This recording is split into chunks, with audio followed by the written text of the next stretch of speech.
आपण पाहत आहात नाशिक खबर न्यूज, जनतेचे हक्काचे व्यासपीठ।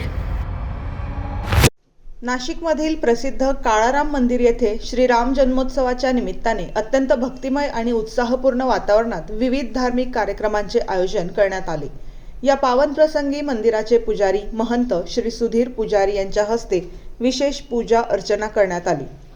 पहाटेपासूनच भाविकांची मोठी गर्दी मंदिरात पाहायला मिळाली। भगवान श्रीरामांच्या जन्मोत्सवानिमित्त अभिषेक, मंत्रोच्चार आणि पारंपरिक विधी पार पडले। यानंतर मंदिरात भव्य आरतीचे आयोजन करण्यात आले, ज्यामध्ये हजारो भाविकांनी सहभाग घेतला।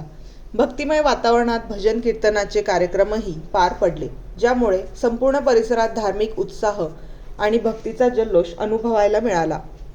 राम जन्मोत्सवाच्या या सोहळ्यामुळे नाशिक शहरात आध्यात्मिक ऊर्जा आणि आनंदाचे वातावरण निर्माण झाले असून भाविकांनी मोठ्या श्रद्धेने भगवान श्रीरामांचे दर्शन घेतले।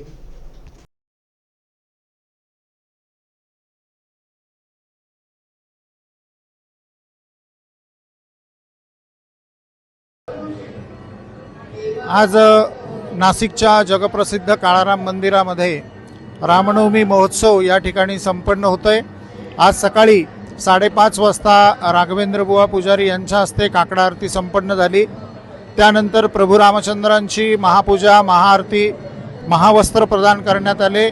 प्राचीन काळातील सर्व दागिने त्या ठिकाणी प्रभू रामचंद्रांना नेसवण्यात आले।